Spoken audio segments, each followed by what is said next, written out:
Peaches, I'm Eleanor and welcome to Peaches by Starlight Tarot. This is your weekly pick a card reading and it is for the last week of May.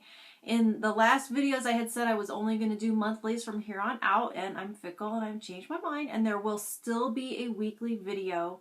It's just what I am changing is it will no longer be a pick a card, because what I'm finding is that all three stacks are kind of different ways of saying the same message, and I can maybe talk a little bit more and explain it a little better if I pull some more cards and just have one more in-depth reading instead of the pick a card. So it will still be 5 readings a month, one for the month and then one for each week for your sign. So that is all I'm changing.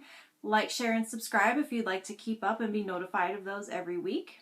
This is a general reading for the collective, so if it isn't really applying to your personal situation and you're going through something different and want a more in-depth advice or look into what's going on with you, I offer personal readings, and the link to my Etsy page where you can find those is below. Let's see, I think that's all. So let's get started. All right, Sagittarius, so your monthly energy has been of the Hierophant. So this is going to be authority, process, higher learning, formulaic experience. And this week your energy is the Frog, which is going to be feeling, what does it say exactly? I honor my emotions. And I love how this frog is very green because it reminds me of the heart chakra, which can be blocked by fear. And so this does feel very much like processing out grief, facing challenging emotions, and formulaically like going through the stages to come out onto the other side and process out blockages from your heart chakra. So I'm using Spirit of the Animals and the Bosch Tarot. I have stack 1, 2, and 3. There are timestamps below, so you can skip ahead to the one or more than one that you feel has a message for you. Sorry, I was distracted by how huge these cards are and how they don't all quite fit in the frame. All right, stack 1. You have the 8 of Swords, the Magician, Black Bear, Guardian, Gentle and Wise Protector, give me your confidence and power. Help me protect the ones I love. Awaken my intuition and guide me. All right.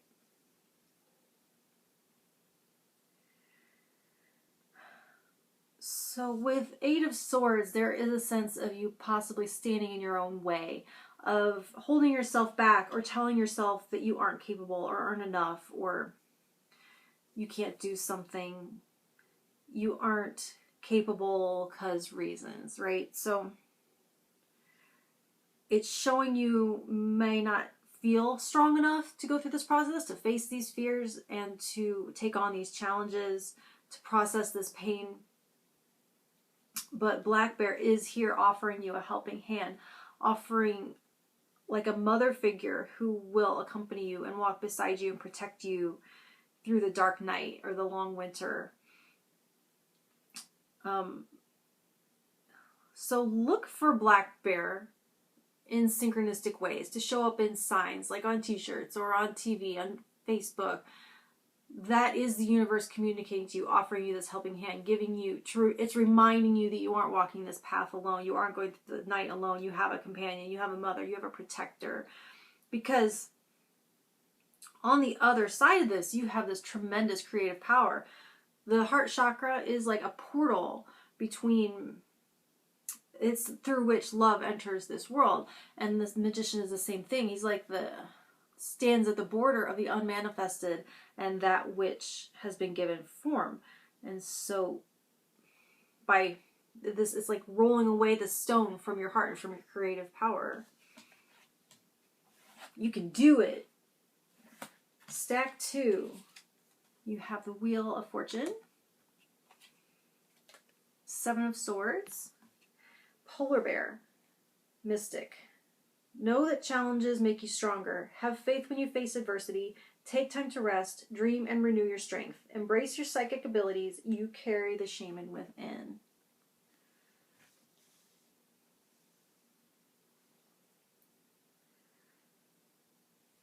The 7 of Swords implies a secret pain, one that you may not want to share with others or reach out. You might not feel safe reaching out for help to process it.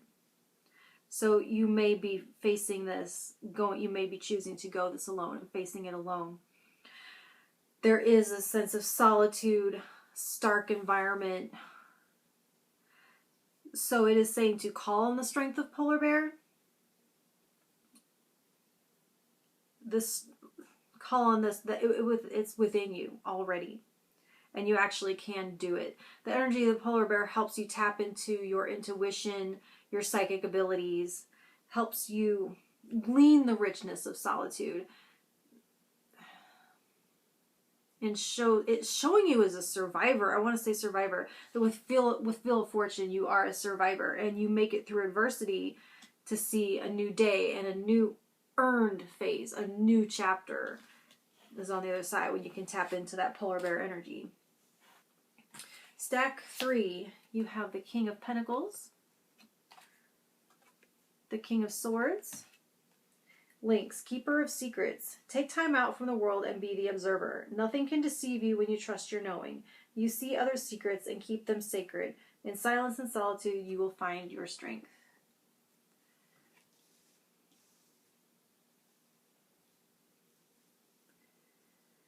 So this is really cool, having these two kings with the Lynx, because of the way they share certain aloofness and a separateness and holding themselves away and apart from the melee of humanity and people, but at the same time not like insulated or sheltered or blinded, but keenly observing, studying, processing, deeply understanding what they're seeing, strategizing, and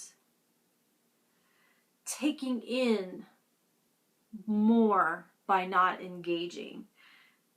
And so with the King of Pentacles, there's a sense of security and safety from which you can do this, like a perch that you've built. Physical security, like a safe space that you've built in just this moment in time. And the King of Swords, you're in a very logical energy, an analytical headspace, and so you're able to watch your emotions in a detached way. Like how they say when you meditate, that the goal isn't to actually clear your mind, it's not actually possible, but to observe your thoughts from a detached standpoint, to watch them come and to allow them to go without trying to stop them, right? So you can learn what you need to by observing your emotions do their thing. And then you can take that in to consideration and help you process through this by first gaining this knowledge from this detached space and not engaging immediately, because that can get you swept away and that can get you disoriented, like in the Bermuda Triangle or whatever. So there's a sense of detachment that needs to be accessed in order before moving forward. All right, I will talk to you very soon with your June monthly. Thank you.